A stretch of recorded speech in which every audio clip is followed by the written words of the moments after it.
Welcome to Religion Wise. I'm your host, Chip Gruen. Today's guest, Thomas Tweed, holds a joint appointment in American Studies and History at the University of Notre Dame. Further, he was the founding director of the Ansari Institute for Global Engagement with Religion at Notre Dame as well. There are two big reasons why I really wanted to have Tom on Religion Wise, related to one another, but not identical. The first is that his work, his research, is really interested in space and place. So in a series of books, including Crossing and Dwelling, another entitled Our Lady of the Exile, which deals with the Cuban shrine in Miami, and then his newest book, Religion in the Lands That Became America, he really highlights the importance of place, not just as a backdrop or a context for religion, but really instrumental in understanding how religion works, how it functions, that place ends up becoming, a crowbar into understanding systems of meaning more generally. In fact, his book, Crossing and Dwelling, is subtitled that it is a theory of religion in itself, which hinges on the idea of the importance of space and place.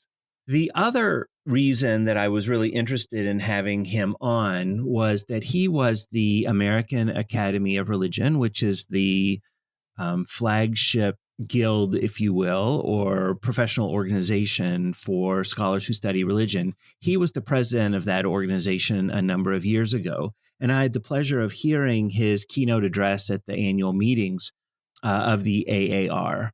And I was, spellbound might be too strong a word, but I was really impressed with what he laid out there and what he chose to do with those remarks. And it really hinged on the idea of values. Because as you might imagine, in the academic study of religion, you might have people who are interested in grounding their values in their own religious community, their own religious commitments, their own religious identity, and others who see the study of religion as not totally disassociated with religious identity, but something different. That's something that is done like a political science studies politics doesn't mean they're a politician. The same might go for religion, that just because someone studies religion doesn't make them a religious person or want to ground their values in religious identity or a religious community. And he did a really good job of thinking about that problem and making the case that whether religious or not, whether in the academy or not, we all have values that we can name and that we can talk about, and that's a really good starting point for thinking about our mission, our goals, as both scholars, as researchers, as educators, as teachers. And those values may not necessarily be devotional or confessional, but might be that we use evidence to make claims, or that we cite research that has been done before us, that we value debate and conflicting opinions, and those sorts of things are values, even though they're not rooted in religious identity. So they're values in sort of a different key. And I was so impressed with this when I teach my theory and method for the study of religion class. This has been required reading for those students ever since, because I think it really lays the groundwork for who are we when we are studying religion, what are the goals of that, where are there conflicts of that, and how does it help us understand religion in the world. So in this conversation, we think about that. We think about the idea of putting those values out, but we also think about the role of space and place, not only in religion, but also as something that has changed and potentially degraded over the last few decades as third spaces, or those spaces that are not work and home, have become sometimes less available, less well-funded, less present in our communities, places like libraries and playgrounds, and things that used to be much more central to the identity of a location, and places where you could run into people who are not yourself, right? Who might have differences of identity than you do. So without further ado, here's my conversation with Tom Tweed. I really appreciated how personable and personal he was in this conversation. I hope you enjoy. Tom Tweed, welcome to Religion Wise. Thanks so much. It's great to be here. So to get us started, I would like to help our listeners place you. You hold a joint appointment in the Department of American Studies and the Department of History at the University of Notre Dame. And among many other things that you've done at Notre Dame, you are the founding director of the Ansari Institute for Global Engagement with Religion, back when it was founded in its early days. Can you tell us a little bit about that work and what drew you to it? Yeah, I was drawn to the Ansari Institute because, I think for two reasons. The first one is the Ansari family, who are Muslim, were inspiring. To support an interfaith institute at a Catholic university seemed really touching. That was the first reason. The second is, from the start, I've thought interfaith understanding has been a kind of a central moral concern of mine, although I didn't always talk about it. And that's how I even got into the business.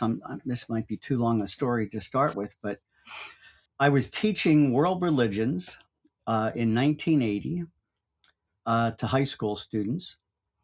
And I went for a Buddhist Studies Institute. And the teacher, Robert Thurman, invited Professor Nagatomi from Harvard to give an evening lecture. And during that, he told a story about when he was in Japan during World War II. The short version is, I won't honor it well here, but is that he was riding on a train. He heard a missionary say that the atomic bomb was God's kind of just punishment of the heathen. And I teared up, and I resolved at that point that maybe I should go get a PhD, and maybe we can sort of do something to decrease interfaith hostility. So that's sort of behind me thinking about the Ansari Institute as well. So you mentioned it, that this is a Muslim family starting this institute at a Catholic university. Can you talk a little bit about that context and about how maybe that affects the work that you do? Yeah, I've taught at three other universities, all of them wonderful. University of Miami, University of North Carolina, and University of Texas. And I'm Catholic, which I would just say at other places, I'm a person of faith. And then students would guess every day. Somebody would come up and say Presbyterian or something. But I think that the advantage of Notre Dame for some conversations, or a lot of them, and I feel have more freedom of expression here than I felt at some of the other places I taught, is that my values align with all that. And there's a real intentional commitment to make sure we don't get too narrow, too parochial, and we embrace conversations across all kinds of lines, right, left, Christian, non-Christian. So I felt really supported by lots of folks at Notre Dame. And in fact, it was the former president of Notre Dame who used to work out with Dr. Ansari, and was part of, I'm sure they must have talked about this. So I just think it's a place that takes seriously conversation, and the solution to fragmentation and conflict is more talk, not less. So it was an easy place to do that, I thought.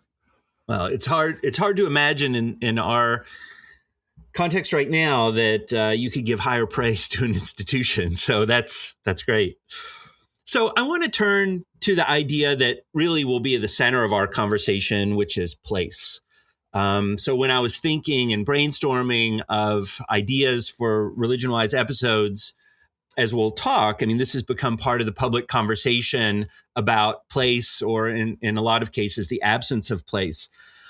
But why I thought about you is that you have this excellent book, Crossing and Dwelling, where you describe that project as not only exploration of the role of place, but as a theory of religion. And so I think that's a really big claim, that you can build a theory of religion around place and how people make and live in places. So for a listener who tends to think of religion most as a matter of belief or doctrine, can you open up that idea of place for us, the expansiveness of that, and why it matters so much? Sure. Yeah, it is kind of audacious, and to be honest, I wasn't sure if it did have application. We'll talk about that more, maybe. But for me, and certainly the piety I saw at the shrine wasn't just about beliefs. It was about feeling as well as thinking, rituals, artifacts, architecture. In the very short introduction to religion that I published in 2020 with Oxford, I talk about 8 modes of religious expression. So for me, it's about lots of things: telling stories, imagining things, being moral. It isn't just about belief. I think some traditions have focused on belief more than others. But the first thing is we have to sort of see all the things that are going on in religion. And then place matters for me, for a really simple way, that religion orients devotees in time and in place. It works, as I say in that book, like a watch and compass. And I thought I would just put an image, a photograph of a Muslim watch and compass, which is literally designed to show you which direction is Mecca and what time is it. So Muslims know when to pray. But I thought, religion's like that. And so that's part of what we're doing. Religion situates us in place. In there, I sort of sit, I'm thinking, like, where does it situate you? And my argument was it situates you in the body, the home, the homeland, and the cosmos. So it kind of gets big and more abstract there. But when you're praying toward Mecca 5 times a day, all places are not the same. And wherever you are, and if you go to hotel rooms in the Muslim world, you can look in a corner and you always know where Mecca is. So I think religion does that for all the traditions I know. So the shrine that you mentioned and some of the work I'm assuming is happening, or you're getting to know this community from the university, when your time at the University of Miami, is among Cuban exiles. And you document this not only in Crossing and Dwelling, but in Our Lady of the Exile, where you also describe this community, but that this is sort of the field work that grounds a lot of your understanding and example of space and place. As you say, right, you can bring in, particular for your theory of religion, where this is applicable in other places. So thinking about your fieldwork there, when did you know that what you saw there was more generally applicable rather than a specific single community? I like to tell my students, we always have to be grounded in particularity, but part of what we do as scholars is we think about when that is, more generally applicable than just the case in point. Yeah, I wasn't sure it was broadly applicable at every point. I finished the book that was based on turning to Cuban exiles and using participant observation and interviews, as well as archival and printed records, because most of the archives had been lost in a flood. So I sort of had to do that. And I was as interested in the present as the past. But at the time I was doing it, I didn't have any notion that I would write a theory of religion. It was really only when I began to make sense of it in later years, and at one of the last annual festivals, I remember thinking, all the basic theories of religion just don't make sense of what I'm seeing here. They just don't help. And so, and as I put that away a little bit, I began to think more and more about what religion is, and how the other accounts are sort of lacking. So I wasn't sure. Theories are kind of an invitation. You say to the reader, consider this. Does this help? If not, toss it. If so, okay, adapt it or use it. And the warm response to the book, which is surprising to me, makes me think some people did find it useful. What I found, where I really got there, was Cuban Exiles helped me see the importance of emotion and of place. So I interviewed more than 300 Cubans at the shrine, and they were sad that they were there in Miami and not back on the island. I mean, that came up in almost every conversation. I don't know how many times somebody teared up, even wept. And I thought, well, I've never thought about here and there before. I have to think about it. I've seen people in Protestant churches, in Pentecostal things, in lots of worship spaces, weeping, joyful. I thought emotion was part of it, but they really convinced me. But they also showed me that place was important. They taught me that displacement is as important as emplacement. In other words, the itinerancy of life is as important as kind of placemaking. What I called crossing and dwelling eventually. So I thought, well, what if we put place and displacement at the center of things? What would we say about what religion is and how it functions? Yeah, and it's interesting. I mean, being somebody who studies ancient Christianity, the ways in which the discourses that that are present there, even if people are not sort of physically, literally in exile, the yearning for another place, right? A homeland or fatherland or the kingdom of heaven or whatever. Yeah. It can be literally or metaphorically, right? That crossing and dwelling works in a lot of different ways. Yeah. Yeah. So I want to put place on hold for just a second. We'll come back to it. But I want to turn to another part of your work that has really stayed with me. And I think that these two things together will help us in our next part of our conversation. But you served as the president of the American Academy of Religion a number of years ago. And I was in the room for that presidential address, and it really has always stuck with me. And as I was telling you offline, I've made it required reading when I teach theory and method for the study of religion. But your argument, at least, the part of it that really has always stayed with me and that I like to emphasize to my students was about values. That all of us, religious or not, act out of values that are sometimes explicit and are sometimes implicit, and that we would do well to recognize them and think about them and own up to the fact that we have them. Can you walk us through a little bit why you felt that was really important at the time, why it was important for an AAR, American Academy of Religion audience, and why that conversation of values was something that you really wanted to put at the center of your time as president of that organization?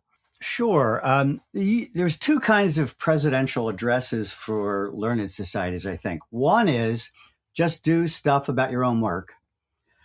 And if they elected you president, they must not hate what you do. So just talk about what you're going to do next. The second one is a kind of institution building one. And that's what I picked. I sort of looked around the American Academy of Religion, and it would have been true in history or English or lots of other fields.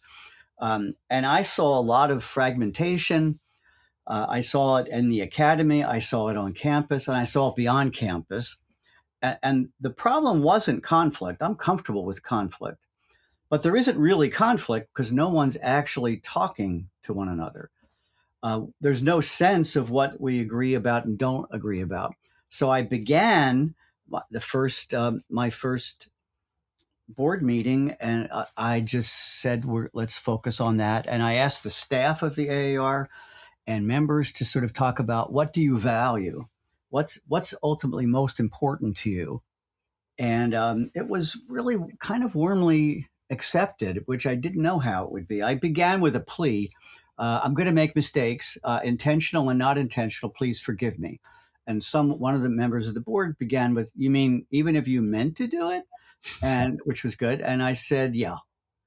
And people were generous about that because it was kind of a weird thing to do. So I thought everybody working for the whole organization, we should all talk about what do we value, and that might help with a number of divides, including between theology and religious studies, between those writing from and for religious traditions, in other words, and those who are trying to take a distance, put themselves at some distance from that and align with one or the other disciplines. I thought they were all enacting values, epistemic ones about how you know, moral ones about what's right, and even aesthetic ones about what's beautiful, meaning and how they wrote and what they decided to do. So I thought, it's sort of like, don't make me come down there. I'm getting to parent talk, but I thought I was trying to sort of overcome the fragmentation, and I'm happy to have people disagree, but you're not even talking to each other. So that's what I was mainly want to do, and something I did in the classroom often. That's kind of I'm also in peace studies. That comes from colleagues in peace studies at Georgetown, when we were dealing really delicate issues, and everybody who teaches about religion has those moments. I would encourage everyone, they're all breaking into learning groups, and I've done this in some lecture rooms too, is turn to somebody and tell them what's at stake for you on this issue. What's at stake for you on this issue? And then once you've got it personal and you have to talk about yourself, the conversation opens a little bit. And so I thought that kind of foregrounding of values might help the institution and put a few bridges up.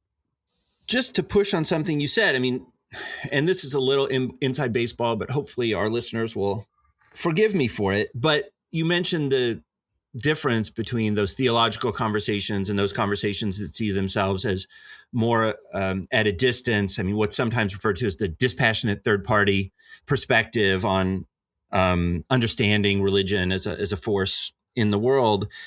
And so that ends up being one of the splits that we see, right? Is the smaller, descriptive academic conversation about religion and a larger, more publicly engaged conversation. And you've used the word also about interfaith, right? Which sometimes some people disavow, and I've been known to disavow it myself in some corners of the work I do, and some people embrace it. And I guess I should say I've learned to embrace it in some corners of what I do as well. But can you talk a little bit about that dynamic? I mean, that's certainly one of the challenges of talking across difference. I mean, we think about organizations like the American Academy of Religion. It's like difference can be Christian, Jew, Hindu, Buddhist, but it can also be sort of theological ways of knowing and other ways of knowing as well. Yeah, absolutely. And I think the president of the American Academy of Religion and the organization really needs to work carefully with the Society of Biblical Literature, in my judgment. And so part of it, I was aware, and we were in constant conversation about that, what unites across those fields and those learned societies, and how do we think about that? You make a really good point there about what language to use, interfaith. I remember a moment, one of the things I thought we should do in terms of values was write public statements about kind of moral issues based on the values we said we cared about. One of them was, for the first time, having a kind of research ethics document. And I remember, and so I got a big, bulky committee of people who completely don't agree, which is the best kind of committee. And then I remember, and then we did 2 public sessions about it and invited everybody to comment. They could comment online. They could come to the session. Somebody came to the session, and we had been toying with saying that research should not only not harm people, but it should be for the common good. And someone from the audience who is aligned on the religious studies side and would say that theology is kind of the foe, said, well, what is the common good? What do you mean by the common good? And so the conversation went went that way, and we actually took out the phrase common good, and we just said don't harm people. But yeah, I think that people just disrespect kinds of work scholarship that's not their own, and it's a kind of arrogance, and you see it on both sides of that. And I read widely, as some of people who looked at my footnotes in my books will see. And so I was initially perplexed, like, well, what do you mean? You have similar values. You would type different things. But so I just wanted to get everybody in the same room to appreciate both descriptive academic conversation and other kinds of conversation that moved across the disciplines across the disciplines of the university and across specializations in the American Academy. Okay, so here I want to make a little turn because we've got two bodies of material on the table right now. On the one hand, we have that conversation about place and the importance of place, as you talked about in Crossing and Dwelling. And on the other hand, thinking about values, thinking about talking across difference, both disciplinary difference and then also identity difference, I think is implied here as well. So I want to bring those back together to think about the contemporary moment, because where place has really started to bubble up in the current conversation is kind of a mourning, or people are starting to recognize, and I think this was happening already, but then was just supercharged with the pandemic, the loss of what or sometimes referred to as third places, right? So not your work, not your vocation, but also not your domestic space, not your home. So cafes, churches, barbershops, like whatever the case may be. In my family, I like to point out that there's a history of lodge membership. My great uncle was the head of the governor of the Lions Club in Kentucky. Like that was a big orienting factor for his life. But those things, at least I'm a Gen Xer, in my generation are sort of slipping away. Not to mention the other sort of more casual things, again, the barbershops and so forth that and church attendance down in at least in some parts of particularly liberal Protestantism, and we could think about other places as well. But I want to get your take on the loss here of central places, or I mean, maybe you see an upswing of that now since the pandemic, but it seems to have, at least for now, be on the decline. And then also that it's, cultural commentators are commenting on the symptoms that come with that loss of disengagement, of loneliness, of disassociation with larger cultural groups. So you've spent decades thinking about how place works. So when you look at the public conversation, what do you make of it? And do you see a way forward for us? I'm always thinking about this, Chip, and some days I do better job than other days. We'll see how it goes today. But I intentionally have spoken to lots of different audiences and try to do the same kind of things, trying to reach out. But my general conclusion is like, is there a way forward? Is there something we can do about it? Well, how do we confront loneliness? And anybody who's in the classroom with Gen Z and younger students, anybody who's been through the pandemic, they all quickly say that they're lonely, that mental health problems worry them, and so on. So I would say it's just we don't have connection, is what I would say. But I think there's a couple of things we can do to sort of at least limit the isolation, and we should try to do it more. One is your great idea to think about third spaces. I think we should support and visit third spaces where people gather. I would add parks, bookstores to the list. There's a lot of other ones. And when I think about the U.S., I'm trying to think, where is the one place where I might meet someone who is not me, doesn't look like me, doesn't think like me? I think it might be sports arenas. Mm-hmm. So If somebody tells me they're giving up the church or the mosque or the synagogue, but they're going to go to an NFL game on Sunday, I'm thinking, okay, well, they'll at least get connection. So I think some third spaces need to be restored, and it might take support, like support the local bookstore cafe, or make sure you renovate that park or something. Have spaces where people can gather, and maybe there's ways to even make sports arenas these kind of third spaces. I think the other thing that worries me is online behavior, which worries everybody. I think one of the arguments I made in an earlier book was that the promise of the computer age, which was founded in part on a kind of utopian technological vision, basically made things better and made things worse.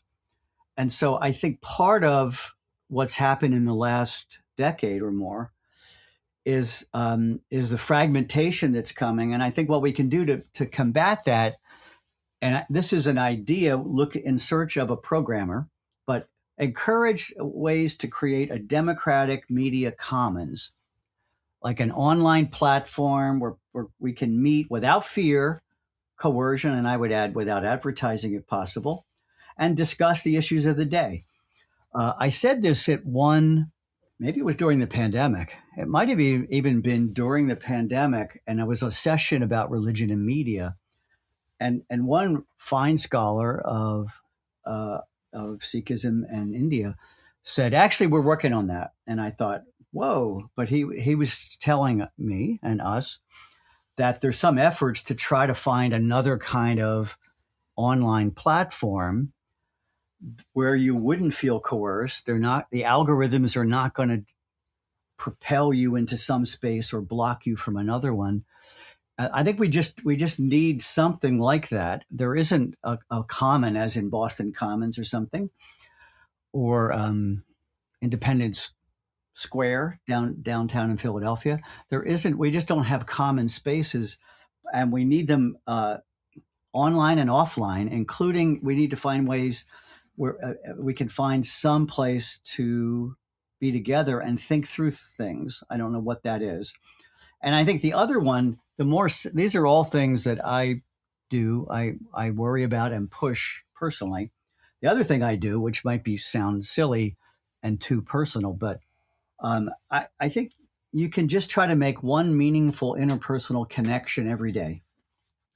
As long as you feel safe. In some places you don't want to talk to anybody, and we're all right. You just keep your eyes down and go. But if you feel safe, I think even a 3-minute exchange while waiting in line at Walmart, where you speak honestly, can make yourself better and make the world better. So I was standing in Walmart recently, buying things for my grandson and other people, and two behind me was somebody who was having trouble standing, as I was at the time. I had a cane at the moment.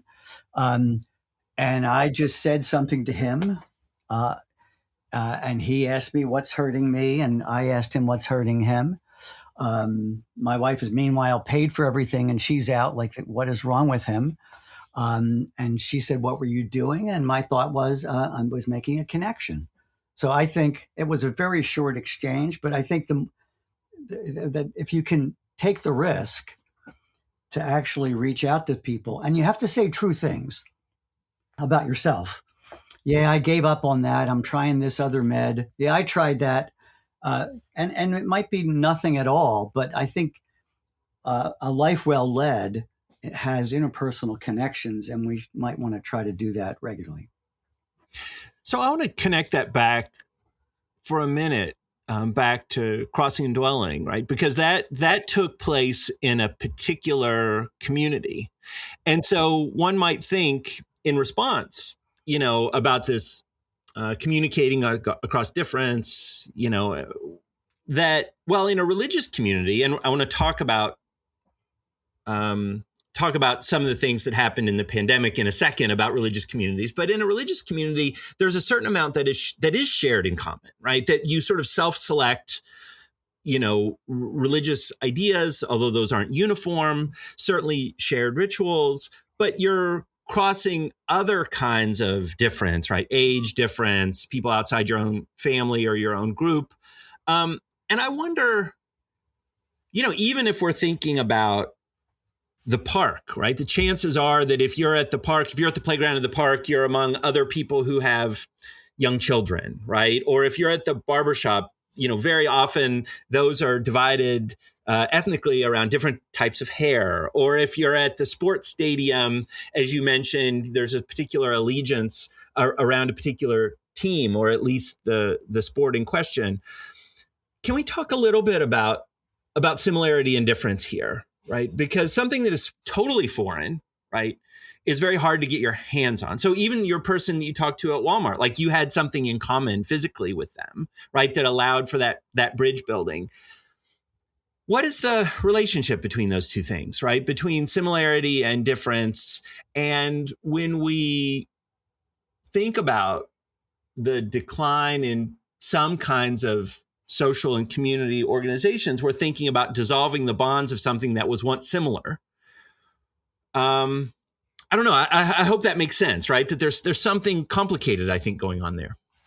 No, I think that's right. And there's always kind of difference and almost never uniformity. It doesn't mean we don't have some shared values and maybe even some shared experiences, mostly hidden because we don't actually talk to each other. Across class lines, thinking about gender or race or sexuality, folks don't have friends who are not like them, is what I worry about too much. I sometimes actually, I go to church, I go to mass, and I sometimes will go to one that I think people don't agree with me on issues, just to make sure that I can hear and experience other ways of thinking about things. But there's always differences, and if you don't acknowledge that, nobody buys it anyways. That's obvious. In fact, I organized Our Lady of the Exile, the book about the Cuban shrine, in terms of contested meanings and shared meanings. So I went to town with all the ways in which those folks were really different. What did I hear differences about? Less on gender. And I was so surprised by this because in Cuba, many told me men didn't go to church. They stayed outside. But at the shrine, they did. And I think it was about the political spin on it. I'm not sure. But on racial things, so Cubans of African heritage who come from Oriente, or the one part of the island, were much more inclined to think about racial differences. And we're much more inclined to say we had racial problems back on the island. I remember one conversation. I was the university's representative to a kind of, after a public disruption, they call it a riot. Let's get together and talk. So I was in some group with almost everybody of 10 people. And I remember some white Cuban from Havana saying, we had no race problem back on the island. And I could see the face of the black Cuban from Oriente. And I just said, I don't think I was facilitating it. Maybe I was. I just looked at him and I said, you're not so sure about that. And then they had differences. So I think there's lots of lines of differences, and we don't pretend that we don't have differences. And everybody doesn't come together in some space to say we want one single new world faith or something. I'm distinctively and particularly Catholic. And some of what I would say would really annoy you and everybody else. And some of what you would say would really annoy me and everybody else. But we should be fully ourselves. But what I'm asking is, can't we just find some ways that there are some shared values, whatever they are? And my strategy for that, in thinking about public life now and other things, I've been going around the country the last year and a half, talking about my new book and talking about other things. And I was really consumed with the 250th anniversary of America, which we are celebrating. And so my basic pitch at all those very diverse audiences was, why don't we talk more about the shared value terms in our founding political documents, like the Declaration, which talks about the pursuit of happiness, the preamble of the Constitution, which talks about the general welfare, and then sort of say, what do those phrases mean to you? And if you like a different phrase, and that would of course be true, folks on the right don't talk about justice or equality. They want to talk about freedom, and they want to interpret happiness in private ways.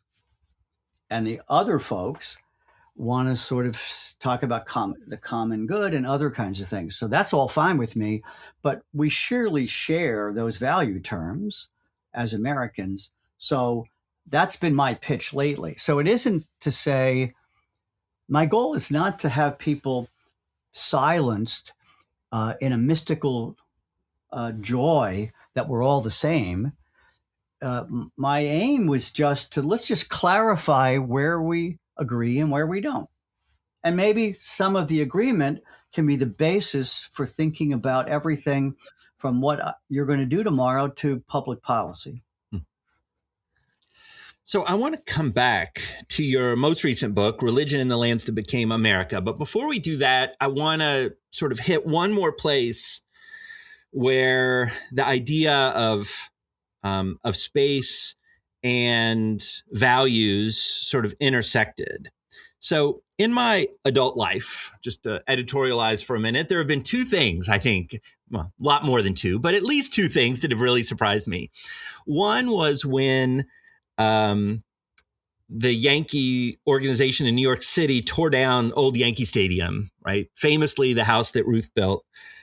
And I remember just being absolutely flabbergasted by that. Like that this is a historic place, right? And for the organization of whom its history tells is the one to tear it down for the purposes of luxury suites. Well, maybe that tells you a lot more, right, than they intended. But then the other one is during the pandemic when houses of worship were essentially shuttered for public health reasons.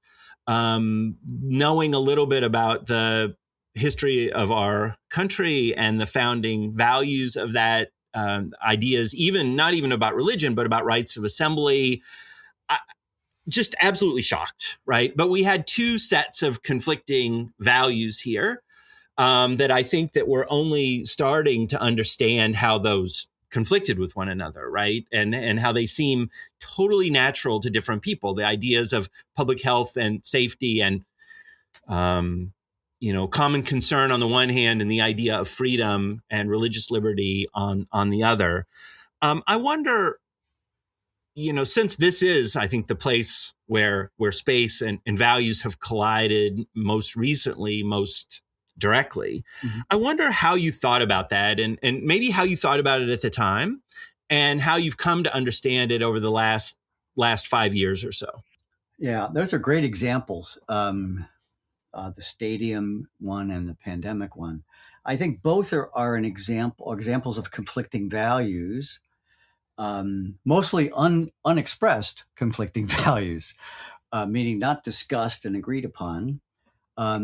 I guess on the stadium issue, I guess I would say I think there's ways to respect tradition and support innovation. So I'd keep the old stadium and build on it, repurpose it for something else that was good for the community. It made me think, one of the things I noticed about this, the first thing is that our first source of disagreement is I'm a Phillies fan, and I wasn't as troubled by the tearing down of the old Yankee Stadium. They won too many pennants. We don't need to mourn for any of that. Well, as a Reds fan, I need to sort of insert in here that we were the oldest baseball team in the in the country. So I'm also disturbed by the Reds don't have the first game of the season every year like they used to. But that's a different conversation. I see. No, so you were actually taking the high ground and thinking about tradition. So that's my bad. But I was actually at the last game played at Connie Mack Stadium in Philadelphia. and then took home a relic, a small piece of the right field wall. But if he would ask me now, what would I do? I would have said, I would say renovate the old ballpark. Now they wanted to move them all downtown, do something else. But I wonder if there aren't ways to get people in a room and think about how do we respect the tradition of that great stadium or that great space and also adapt it, innovate in new ways that meets the needs of the community today. And so I see it that way. And I think the pandemic reminded us of lots of things, including the dangers of isolation and the importance of what I was talking about before about embodied connections. And that's sort of what I think everybody learned when I was teaching during the pandemic and after it. And I asked a lot of people, so what did you learn about it? A lot of it comes down to that, is that we have to be reminded that too much isolation is not good, and we really need face-to-face, body-to-body connections, including in places of worship. And all the research about, survey research about religion shows that people who are regular attenders and go to a place of worship report higher levels of happiness, are healthier, and so on and so forth. I'm not sure if it couldn't be Cincinnati's. I'm trying to remember the name of the stadium. Which one? There's right now it's Great American Ballpark. Before that was Riverfront Stadium. Yeah, let's do the Great American Ballpark. Yeah. So I'm not sure you couldn't go, even though it isn't the Phillies, that you would go to Great American Ballpark, and you might not find ways to overcome isolation and make some kind of connections that would almost be as good as going to the mosque, the synagogue, or the church. And there's one study of this in Britain where folks were actually trying to figure out, do you get the same level of connection or the same public health values and so on? But that's what I learned about isolation and connection. But I've actually taught the pandemic in classes by having them read newspaper articles about the flu pandemic during World War I. Their universal response is, this sounds like it was written yesterday, because the same kinds of issues came up about the tension between somebody's perceived understanding of public health and the common good, and somebody's the aspiration for personal individual freedom and the freedom to worship. The same kind of things came up across the country in really surprising ways, and we just, as a historian, I'm really attuned to those a little bit more maybe. But I thought this is happening again, and it's much worse. But I think the pandemic did split things apart, and it hasn't really recovered. And I just want to underscore something that I hear you saying that is central to the way that I teach as well, that might surprise listeners a little bit, is that some of the same issues and the collision of values can happen in places that we would imagine as secular, right? Like, the stadium example, which is why I brought it up. And with regard to ideas of religion and worship spaces, that these are sorts of human cultural ways of working through these things. And there's not a huge distinction between those things that we imagine as religious and those things we imagine are not. Yeah, that's right. I mean, everybody has values, and there's surveys differ a little bit about a bunch of folks are atheists, agnostics, even hostile to religion, but there's many more who are re-engaging, re-enchanting the world, interested in occult traditions, people who go to traditional religions, or who are spiritual but not religious. There's a whole range of folks today. They all have values, and they all care more about some things than others, but there just aren't the spaces where we meet and can talk about that.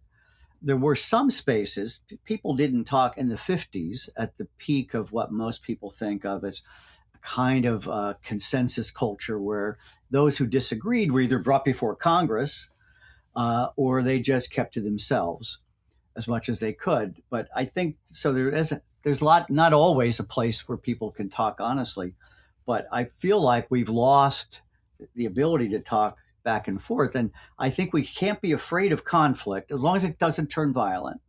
There are boundaries, and disagree. So I would be remiss if I let you go without talking about your most recent book, Religion in the Lands That Became America. So the scope of this is enormous. It runs from prehistory to the present, and it tackles a lot of the history of the lands that became America. That's a great way of saying it, through this idea of natural and built environments, which of course flows very neatly from your previous work on space and place. Can you tell us just a little bit about this project and about what led you to it? Yeah, at one point, I wasn't sure if I was going to write this book or the theory book. And a colleague convinced me to write the theory book first. I always thought, after the Miami experience, I thought place and displacement, they sort of work as themes, and they tell a different kind of story. What would that story be? I have no idea. I mean, I just thought that might work better. But the real origin of the story in some ways is that I thought the standard stories of American religion, meaning the common textbook story and the most famous ones, the most widely read and recognized ones, were telling kind of stories that were a little bit narrower than I thought we might do, meaning they focused only on theology, on ideas, and on churches, which left out what's not in the churches and what's not among elites and in pulpits and ideas. So I thought we had to find ways of framing all those expressions of religion that I meant. And we needed to look for religion inside and outside of worship spaces. And we needed to think more broadly about the wider landscape and how it's changed over time. I didn't know how to do that. In other words, what I was doing is refining my understanding of placemaking or dwelling. And then I ran into a theory from biology, but basically said that inheritance isn't just genetic, it's also cultural, and it's environmental, meaning we inherit a natural and built environment. And I thought that was the key to reframing things. So by thinking about the long history of the natural and built environment, I think it helps us see some things that we didn't see before, and I certainly didn't see before in the standard stories. It reminds us that religion has sometimes made things better and sometimes made things worse, to say it bluntly. Mm-hmm. I find that most accounts pick one of those two. Either religion is horrible and it never does anything good, or religion's really, really great. You should join too. And as an historian, just trying to get it right, it didn't seem like it was doing both things. The other thing it mentioned, I think it sort of illumined, that kind of lens illumined for me, was that some places on the landscape have become so socially, ecologically, and spiritually stressed that they're almost unsustainable. I was thinking of rice plantations in South Carolina where the mortality rate was extraordinarily high. And for the enslaved, it was so little freedom. And even it was the planters too who died young. There's just some kinds of sites, landscapes, locales, and it's also factory towns can be like this, are so stressed that they're almost unsustainable, and it's really hard to sort of encourage individual, communal, and environmental flourishing. I think that the final thing that approach of thinking about the built and natural environment to me brought home was that each generation inherits a lived world, but they go on to modify it and bequeath it to the next generation. So for me, it also implicitly reminds us of our obligations to future generations. And I think that's another useful thing about it. I find among young people at college age today, that's a really important thing for many of them, that we, meaning my generation, have not really left things in such great shape. So I think it reminded me of kind of transgenerational duties in some way. So those are some of the things that I think that kind of story reveals that the other ones kind of obscure.